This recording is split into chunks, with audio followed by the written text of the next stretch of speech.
ברוך אתה אדוני אלוהינו מלך העולם שהכל נהיה בדברו. Every morning we start our prayer service with the following. Ma tovu ohalecha Yaakov mishkenotecha Israel. How goodly are your tents, Jacob, your habitat, Israel. Those are the words we use every day.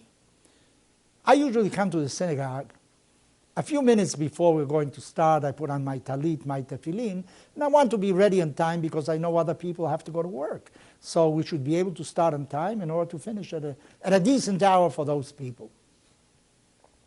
I usually have my eyes glued to the Siddur for a few minutes, and suddenly I hear, Ma tovu ohalecha. There's a certain gentleman that walks into the synagogue, he always says those words.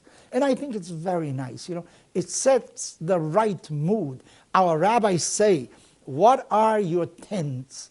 Your tents, Jacob, what are tents? They say those are your synagogues. What about your habitat? Those are your houses of study.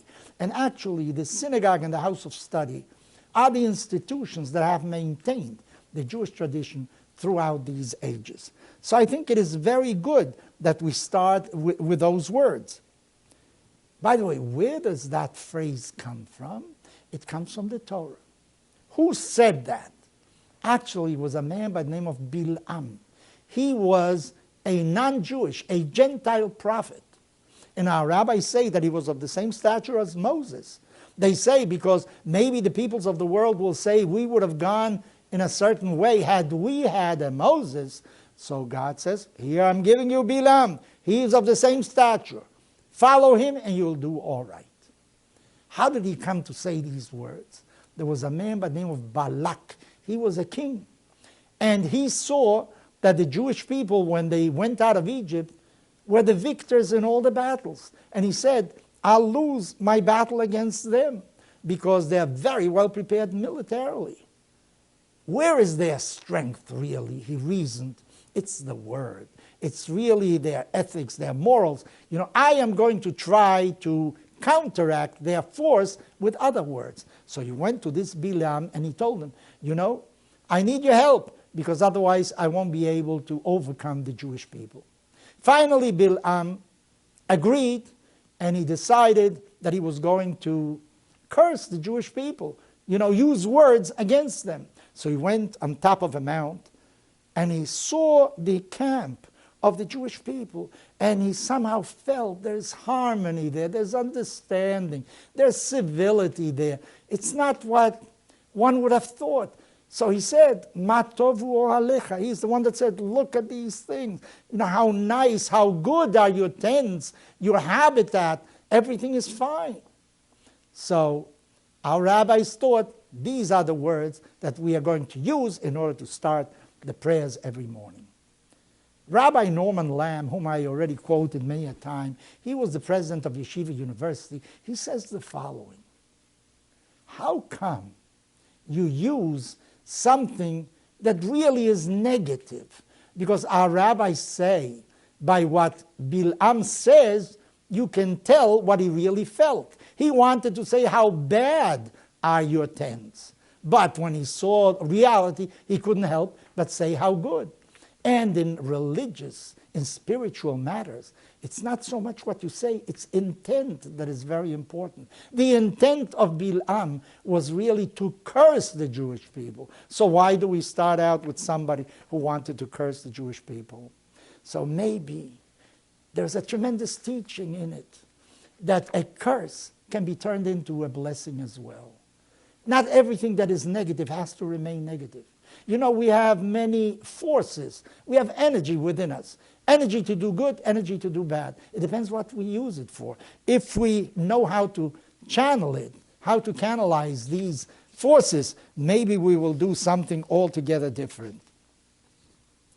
The Hasidic world says that the world came into being by the collision of something called kelim. What are these kelim? Vessels. But the word vessel doesn't really translate well what it says. This is an enormous cataclysmic occurrence. And there were pieces of these vessels that dispersed throughout the universe. but they're covered with something called klipa. It's some kind of covering that they have that doesn't let go forth the spirituality that they really hide. So what you have to do really is peel off each one of these coverings in order to get to what is really the spiritual, to what is really the positive ingredient that these kelim have. Well, you know that Israel, after the 1967 war, after the great victory, heard something different. The Arab world got together in Khartoum, September 1st, 1967, Khartoum in Sudan. And they came out with 3 no's. No negotiation, no recognition, no peace. Nothing with Israel. We don't want anything to do with Israel.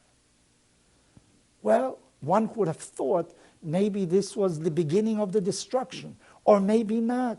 Maybe this united the Jewish people even more, knowing that those that surround you really don't want you to exist. Well, we have to become stronger. We have to become more united. We can't allow divisions among ourselves because there are those who want to destroy us. Many a time, the negative becomes a positive. The United Nations came out with a resolution equating racism with Zionism. Every national movement of independence is recognized as something positive, except in the Jewish case.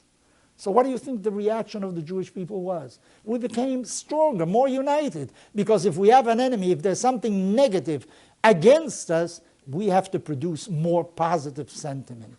So many a time when you see something bad is happening around you, something that is really negative, that is antagonistic to you, maybe that is a catalyst for you to become stronger, for your family to be more united, for the Jewish people to be more united. I certainly hope that all these no's eventually should become a yes, so the Jewish people should be able to live in harmony with all its neighbors.